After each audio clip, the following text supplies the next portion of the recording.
అందరికీ నమస్కారం. Welcome to Radha Janaki media YouTube channel. నేను మీ చెన్నిపాటి ప్రవీణ్ కుమార్. ఈరోజు మనతో తాడేపల్లి పట్టణ అధ్యక్షుడు జనసేన పార్టీకి మొదటి నుంచి మంగళగిరి నియోజకవర్గంలో ఎంతో కష్టపడుతున్న పార్టీ బలోపేతం దిశగా పవన్ కళ్యాణ్ గారి ఆశయాలను ప్రజల్లోకి తీసుకెళ్లే విధంగా పనిచేస్తున్న శ్రీ అంబటి తిరుపతిరావు గారు మనతో ఉన్నారు. వారి యొక్క ప్రయాణాన్ని గురించి మనం ఈరోజు అడిగి తెలుసుకుందాం. నమస్కారం తిరుపతిరావు గారు. జనసేన పార్టీ స్థాపించిన నాటి నుంచి పవన్ కళ్యాణ్ గారి సిద్ధాంతాలను ఆశయాలను ఈ మంగళగిరి నియోజకవర్గం ముఖ్యంగా తాడేపల్లి పట్టణ అధ్యక్షులుగా మీరు ఉన్నారు, ఎంతో పనిచేశారు. మీ యొక్క ప్రయాణం గురించి మా ప్రేక్షకులకి తెలియజేయవలసిందిగా కోరుతున్నాను. మా జనసేన పార్టీ అధ్యక్షులు పవన్ కళ్యాణ్ గారు పార్టీ స్థాపించిన నాటి నుంచి కూడా మేము తాడేపల్లిలో జనసేన పార్టీ ఈ ఏరియాలో ఫస్ట్లో స్టార్టింగ్లో జనసేన పార్టీ అంటే ఏళ్ల మీద లెక్కేసుకునే విధంగా ఉన్న సమయంలో అధ్యక్షులు వారి ఆదేశాలు, అదే కాకుండా మా మంగళగిరి నియోజకవర్గం చిల్లపల్లి శ్రీనివాస్ గారి ఇన్ఛార్జిగా ఉండటం, ఆ రోజుల్లో మేము కళ్యాణ్ గారి మార్గంలో శ్రీనివాస్ గారు కానీ మేము కానీ ప్రయాణించటం జరిగింది. అప్పటి నుంచి కూడా అనేక తాడేపల్లిలో ధర్నాలు అట్లాంటి ఎన్ని జరిగినా మేము మమ్మల్ని తాడేపల్లి పోలీస్ స్టేషన్కి తీసుకెళ్ళటం, కూర్చోబెట్టడం అట్లాంటి కార్యక్రమాలు ఎన్నో జరిగినాయి ధర్నాలు ఆ సమయంలో. అయినా కానీ పార్టీని బలోపేతం చేసే దిశగా మేము తాడేపల్లిలో పనిచేస్తూ ఈరోజు కూడా కళ్యాణ్ గారి ఆశయాలు ముందుకు తీసుకెళ్లే విధంగా.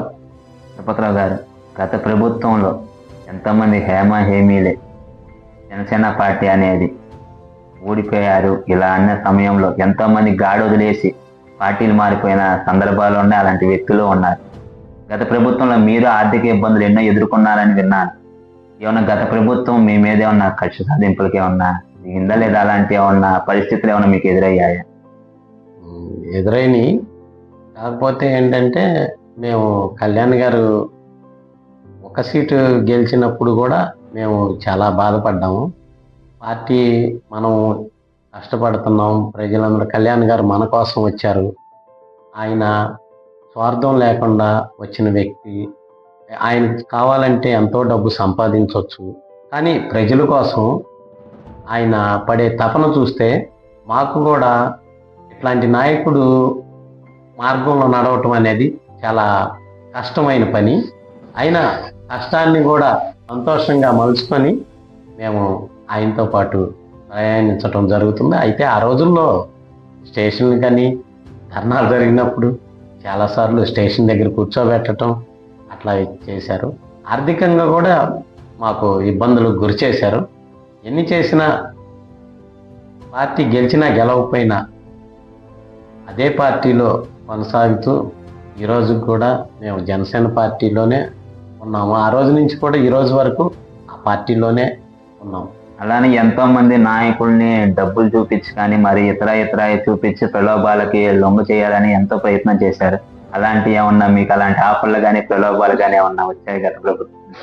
అంటే పార్టీ మారండి, మీకు మంచి అవకాశాలు ఇస్తాం, పదవులు ఇస్తాం, అది ఇదని మామూలుగా చెప్తారు. అవి కానీ ఒక నీతి నిజాయితీ లాంటి వ్యక్తిని వదులుకొని వాటి కోసం మనం ప్రలోభపడి ఎప్పుడు ఆ మార్గంలో నడిచే మనస్తత్వాలు మనవి కాదు.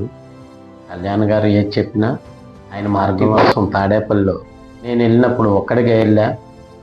ఆ రోజుల్లో మాతో పాటు నేను వెళ్ళిన తర్వాత నాతో పాటు చాలామంది కార్యకర్తలు అందరూ వచ్చి అండగా ఉన్నారు. వారిని కూడా కంటికి రెప్పలాగా నేను చూసుకోవాలి. పార్టీ ఎట్లాగో పార్టీ ముఖ్యం, పార్టీ తర్వాత కార్యకర్తలను కాపాడుకోవటం అనేది చాలా కష్టమైన పని. అట్లాంటి దాన్ని కూడా మేము వారి సౌకర్యాలను కూడా అన్నిటినీ చూస్తూ పార్టీని ముందుకు నడిపిస్తూ ఈ రోజు వరకు కూడా ప్రయాణం చేస్తున్నాం. అలానే మన మంగళగిరి నియోజకవర్గ in charge APMSIDC chairman Chillapalli Srinivas గారు మంగళగిరి నియోజకవర్గం ఆనాడు క్రియాశీలక సభ్యత్వాలు అనేది మొదట 5 నియోజకవర్గాల్లో ప్రారంభించారు ట్రయల్ రన్గా. ఆ రోజు రాజోలు, పవన్ కళ్యాణ్ గారు నిలబడినటువంటి గాజువాక, భీమవరంతో పాటు మంగళగిరి నియోజకవర్గం కూడా 5 నియోజకవర్గాల్లో చేర్చడం జరిగింది. అది తెలియజేస్తుంది మంగళగిరి నియోజకవర్గంలో మీ జనసేన పార్టీ ఎలా ఉందనేది. అలాంటి దానికి కారణమైన చిల్లపల్లి శ్రీనివాస్ గారి గురించి మీ మాటల్లో. పార్టీకి పవన్ కళ్యాణ్ గారి ఆదేశాల మేరకు మంగళగిరికి ఇన్ఛార్జిగా రావటం చిల్లపల్లి శ్రీనివాస్ గారు, ఆయన చేసిన కష్టం మామూలు విషయం కాదు. ఎందుకంటే శ్రీనివాస్ గారు ఒక వ్యాపారవేత్త. అట్లాంటి వ్యాపారాలను కూడా పక్కకు పెట్టి పార్టీ కోసం ఎక్కువ సమయం గడపటం అంటే చాలా కష్టమైన పని. ఆ రోజుల్లో ఏంటంటే ఆయన మీద కూడా అనేక ఇబ్బందులు పెట్టి ప్రలోభాలు పెట్టిన పార్టీ మారకుండా మాకు మా అధ్యక్షులు వారు పవన్ కళ్యాణ్ గారి ఆదేశాలు మాకు చాలు, అంటే ఆయన వెంబటి మేము ప్రయాణం చేయాలని ఈరోజు కూడా ప్రయాణం చేస్తూ ఉన్నారు. కాబట్టి ఆయన 2 సార్లు సీటు రాకపోయినా కళ్యాణ్ గారు అంటే పార్టీలో సీటు రాకపోయినా కళ్యాణ్ గారు ఏ మాట చెప్తే ఆ విషయానికి కట్టుబడే ఉండే వ్యక్తి. కాబట్టి ఈరోజు కూటమి ప్రభుత్వం అధికారంలోకి వచ్చిన తర్వాత రాష్ట్రంలో విద్య వైద్యం 2 మెయిన్. అట్లాంటి వాటిల్లో పవన్ కళ్యాణ్ గారు మరి మంగళగిరి నియోజకవర్గంలో బడుగు బలహీన వర్గాల ఆశాజ్యోతి మా చిల్లపల్లి శ్రీనివాస్ గారికి మరి మంచి చైర్మన్ పోస్ట్ అంటే అది AP medical service infrastructure development corporation chairman అంటే ఒక నీతి నిజాయితీ గల వ్యక్తి కావాలి. అట్లాంటి వ్యక్తుల్లో గుర్తించిన వ్యక్తి అన్నమాట. కళ్యాణ్ గారు గుర్తించిన వ్యక్తి మా చిల్లపల్లి శ్రీనివాస్ గారు. వైద్యం అంటే సామాన్యమైన విషయం కాదు. ఎక్కడ ఏం జరిగినా అలాంటి మౌలిక వస్తువులు కల్పించడం కానీ శ్రీనివాస్ గారి. అలానే స్టేట్ లో ఇచ్చిన లిస్ట్ లో ఫస్ట్ లిస్ట్ లో శ్రీనివాస్ గారికి రావటం, ఈ గుంటూరు జిల్లాలో కూడా మొట్టమొదట శ్రీనివాస్ గారికి ఇవ్వటం మంచి శుభపరిణామం. వారి అండర్లో జనసేన పార్టీ మంచి బలోపేతం చెందుతుంది. అలానే శ్రీనివాస్ గారు నారా లోకేష్ గారికి ఎప్పుడైతే సీట్ అనౌన్స్ చేశారో, శ్రీనివాస్ గారు పవన్ కళ్యాణ్ గారు ఏదైతే చెప్పారో అదే విధంగా కాలుకు బలపం కట్టుకొని నారా లోకేష్ గారు కాదు చిల్లపల్లి శ్రీనివాస్ గారే నిలబడినట్టుగా ఆయన ప్రచారం చేశాడు, ఇంటింటికి తిరిగారని ఒక మంచి. దానివల్ల కూడా పవన్ కళ్యాణ్ గారి దృష్టిలో మరింత చేరటం, పవన్ కళ్యాణ్ గారి కన్నా ఇక్కడ జనసేన పార్టీ బాగా పనిచేసి 91,000 మెజార్టీ నారా లోకేష్ గారికి తెప్పించారు. దాంట్లో ప్రధాన పాత్ర పోషించిన చిల్లపల్లి శ్రీనివాస్ గారు. మీ సమన్వయం లోకేష్ గారితో శ్రీనివాస్ గారితో ఎలా ఉంది ఆనాడు ఎన్నికల సమయంలో కూడా శ్రీనివాస్ గారు ఆయన జనసేన పార్టీ తరఫున మేము అందరం ఉండి శ్రీనివాస్ గారి తరఫున మేము పనిచేస్తూ పార్టీ ఇక్కడ లోకేష్ గారిని అత్యధిక మెజార్టీతో గెలిపించాలని ఆయన నిలబడినట్టు ఇప్పుడు మీరు అన్నారే ఆ విధంగా ఆయనే ఎమ్మెల్యే క్యాండిడేట్గా వర్క్ చేయటం అనేది మంగళగిరి నియోజకవర్గంలో సమన్వయంతో ముందుకు తీసుకెళ్లటంలో జనసేన ప్రతి కార్యకర్త దగ్గర నుంచి అభిమానులు కానీ పవన్ కళ్యాణ్ గారి అభిమానులు కానీ అందరూ కూడా లోకేష్ గారికి పూర్తి మద్దతును తెలియజేసి అదేవిధంగా అత్యధిక మెజార్టీ ఇవ్వటంలో మంగళగిరి నియోజకవర్గం మొత్తం కూడా ప్రజలందరూ కలిసికట్టుగా లోకేష్ గారికి అత్యధిక మెజార్టీ ఇవ్వటం అనేది జరిగింది. ఈ కూటమి ప్రభుత్వంలో ఎవరైతే నారా లోకేష్ గారు ఉన్నారో వారే చంద్రబాబు నాయుడు గారు, పవన్ కళ్యాణ్ గారి తర్వాత నారా లోకేష్ గారు ఇప్పుడు ఈ కూటమి ప్రభుత్వంలో ప్రధాన పాత్ర పోషిస్తున్నారు. అండ్ నారా లోకేష్ ఇది మంగళగిరి నియోజకవర్గంలో నిలబడటం, నారా లోకేష్ గారి చిల్లపల్లి శ్రీనివాస్ గారి ఇద్దరి యొక్క సారథ్యంలో ఈ మంగళగిరి నియోజకవర్గంలో అభివృద్ధి పనులు కానీ వీటి గురించి తెలియజేస్తాను.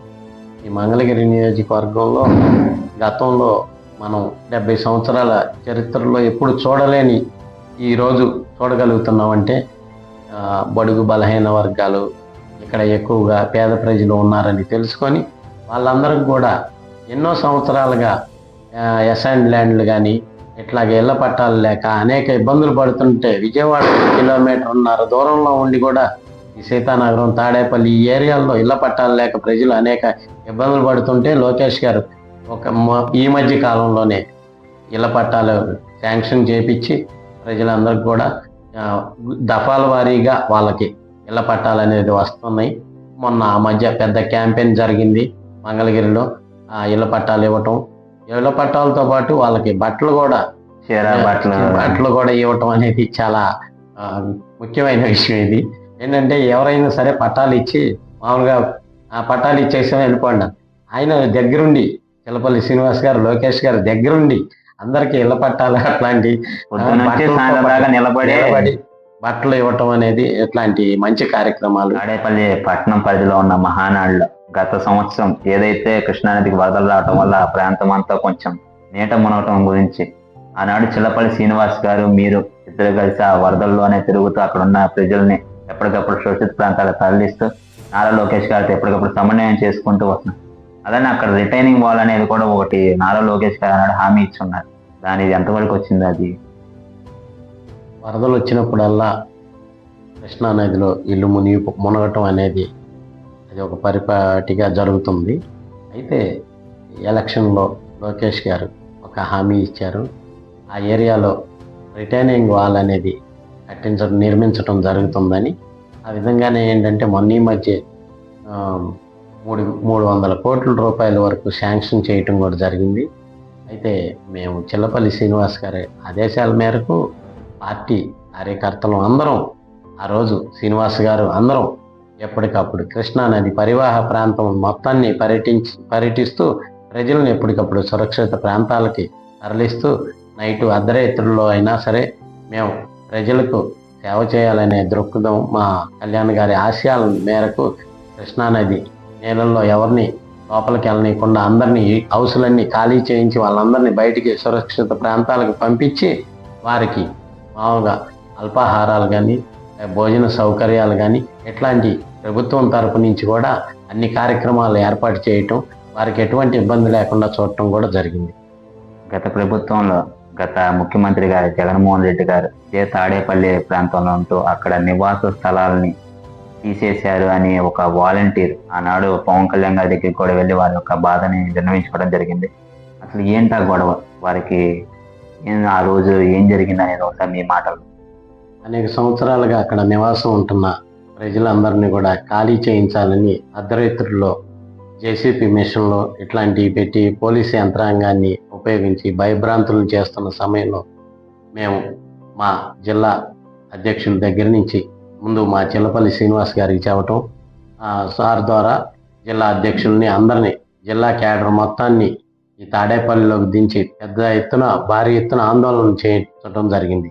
స్టేషన్ ముందు ధర్నాలు కూడా చేశాం. ఆ రోజుల్లో మా శ్రీనివాస్ గారు మేమందరం కలిసి అక్కడ చేయబట్టి ఆ రోజుల్లో వాళ్ళకి మనం కొంతవరకు న్యాయం చేయగలిగాం. వారికి స్థలాలు కేటాయించడం కానీ హౌసులు కట్టించడం కానీ ఈ తాడేపల్లిలో జనసేన పార్టీ ఆ రోజుల్లో కూడా మేము బలోపేతంగా ఉండబట్టి మన జనసేన పార్టీ చేస్తున్న ఆ రోజుల్లో బాగా నిలబడ్డారు. జనసేన పార్టీ వాళ్ళకి ఎవరైతే బాధితులను వాళ్ళకి అండగా చాలా పోరాటం చేశారు. మీరు కూడా అందులో పాల్గొన్నారు. మేము కంపల్సరీగా పాల్గొని మన నాయకులందరినీ జనసేన పార్టీ మా నాయకులందరినీ పిలిపించి ఆ రోజు స్టేషన్ ముందు పెద్ద ఆందోళన చేపట్టాం. తాడేపల్లి అంటేనే ఈ మంగళగిరి నియోజకవర్గంలో ఉన్న రాజకీయం మొత్తాన్ని తాడేపల్లి నుంచే శాసిస్తూ ఉంటారు. మిగతా పార్టీ గత కాంగ్రెస్ ప్రభుత్వంలో కానీ వైసీపీ ప్రభుత్వం కానీ తాడేపల్లి. అలాంటి తాడేపల్లిలోనే ఆ వైసీపీ అధినేత అప్పటి ముఖ్యమంత్రి జగన్మోహన్ రెడ్డి గారు మిగతా వాళ్ళ యొక్క యంత్రాంగం మొత్తం తాడేపల్లిలోనున్నా కానీ చాలా బలంగా పనిచేస్తున్నారు. తాడేపల్లి పట్టణంలో చాలా పార్టీని ఎంతో బలోపేతం దిశగా అడుగులు వేపిస్తున్నారు. అంటే ఆ రోజు నుంచి కూడా ఈ రోజు వరకు కూడా పార్టీ అనేది బలోపేతంగానే నడిపిస్తూ పార్టీ ఆశయాలని ముందుకు తీసుకెళ్తూ ఆ రోజు ప్రజల పక్షాన మేమందరం నిలబడి ఆ రోజు స్టేషన్ ముందు అనేక ధర్నాలు చేసి పోలీసు యంత్రాంగంతో కూడా గొడవలు పడి అర్ధరాత్రుల్లో మీరు వెళ్ళి ఇబ్బంది పెట్టద్దు అని చెప్పి వాళ్ళకి తగు న్యాయం జరిగేదాకా మేము ఆందోళన చేయటం అనేది జరిగింది. అట్లా ఆందోళన చేయబట్టే ఆ రోజు ప్రజలకు ఇల్లు కట్టి ఇవ్వటం, స్థలాలు ఇవ్వటం, ఇల్లు కట్టించటం అనేది జరిగింది. ఈరోజు వాళ్ళు అక్కడ ప్రశాంతంగా ఉండగలుగుతున్నారంటే అది జనసేన పార్టీ యొక్క మనం చేసిన అభివృద్ధి, అది ఒక పోరాటం వల్లనే ఈరోజు వాళ్ళకి అట్లాగా జరిగిందని కూడా మనం చెప్పుకోవాలి. మళ్ళీ ముఖ్యంగా ఏదైతే ఆంధ్ర రాష్ట్రానికి ఈనాడు ఈ మంచి ప్రభుత్వం వచ్చిందంటే దానికి బీజం పడింది ఈ మంగళగిరి నియోజకవర్గంలో ఇప్పటం గ్రామం నుంచి. అది మా ఏదైతే ఇన్ఛార్జ్ గారు ఉన్నారు చిల్లపల్లి శ్రీనివాస్ గారి సభాధ్యక్షుడిగా ఇక్కడ జరిగింది. అలానే ఏదైతే ఆ సభ జరిగిన తర్వాత ఇప్పటం ఆ గొడవలు బట్టి ఆ కూల్చివేతల నుంచి గత ప్రభుత్వం కూడా కూలిపోయిందని పవన్ కళ్యాణ్ గారు ఎన్నోసార్లు అన్నారు. ఆ గొడవ గురించి ఒకసారి ఏదైతే ఇప్పటంలో మీటింగు సభా కార్యక్రమాన్ని ఏర్పాటు చేయటంతో ఆల్రెడీ జగన్మోహన్ రెడ్డి గారికి ఆ రోజుల్లో పార్టీలో వణుకు అనేది మొదలైంది. ఎందుకంటే పవన్ కళ్యాణ్ గారు ఒక మెసేజ్ ఇస్తున్నారు, ఇక్కడ రాష్ట్రాన్ని శాసిస్తున్నారు అనే ఒక మెసేజ్ వెళ్ళిపోయింది ఆయన. అది తెలుసుకున్న తర్వాత ఏంటంటే ఆ రోజు పవన్ కళ్యాణ్ గారు నేను ఓట్లు చేయనివ్వను అని చెప్పటం అనేది ఒక మెయిన్. ఇంతవరకు ఎవరు ఆ విధంగా చేయలేరు పార్టీల్లో. ఎందుకంటే ఏ పార్టీ వాళ్ళు ఆ పార్టీకి వేస్తారు, లేకపోతే అట్లాగా ఉంటుంది. ఇక్కడ ఏమైందంటే ప్రజలందరినీ కలిసి ఓటు బ్యాంక్ అంతా కూడా ఒక పార్టీకి అనుకూలంగా చేయాలి, మనం కూటమి ప్రభుత్వం లాగా ఏర్పాటు చేయాలనే ప్రవేశపెట్టిన విధానాన్ని పవన్ కళ్యాణ్ గారి దెబ్బకి అక్కడ జగన్మోహన్ రెడ్డి గారు భయభ్రాంతులు చెంది ఆ భయంతోనే సభకి స్థలం ఇచ్చిన వాళ్ళ ఇల్లు వాటికి అందరూ అక్కడ సభకి స్థలం ఇచ్చారనే కక్షతో అక్కడ అది సిటీలో రోడ్లు ఏమో వేయలే, మెయిన్ రోడ్లు వేయలేదు, వదిలేశారు. ఇప్పటంలో కక్ష తీర్చుకోవాలని పవన్ కళ్యాణ్ గారి సభకి స్థలం ఇవ్వటము వాళ్ళు పాపం అక్కడ వాళ్ళు చేసిన నేరంగా భావించి అందుకని కళ్యాణ్ గారు మళ్ళా వెంటనే ఆ రోజు కళ్యాణ్ గారిని ఆపుదామని ఎంతమంది ప్రయత్నం చేసినా ఆయన ఒకటే చెప్పారు, మనల్ని ఒకటి ఆపేది అని. ఆ నినాదంతో అదే కారు మీద ఎక్కి యువత అంతా కూడా ఉర్రు తొలుగుతూ కళ్యాణ్ గారిని ముందుకు తీసుకెళ్ళటం అనేది చాలా శుభ పరిణామం. ఆ విధంగా ఏంటంటే పార్టీని గెలిపించటంలో కూడా పవన్ కళ్యాణ్ గారు అనేది ఒక మంచి సందేశాన్ని ఇచ్చారు.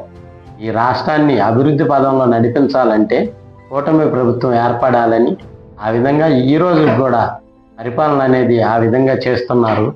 ఈరోజు రాష్ట్రంలో అంతా అభివృద్ధి సంక్షేమం రెండింటినీ రెండు కళ్ళులాగా పరిపాలన. తిరుపతిరావు గారు, మీ యొక్క అమూల్యమైన ఈ సందేశాలను మీ యొక్క ప్రయాణాన్ని మాతో పంచుకున్నందుకు ధన్యవాదాలు. ఇలానే పార్టీని మరింత బలోపేతం తాడేపల్లి పట్టణంలో చిల్లపల్లి శ్రీనివాస్ గారి నాయకత్వంలో మరింత బలోపేతం చేయాలని కోరుకుంటూ ధన్యవాదాలు.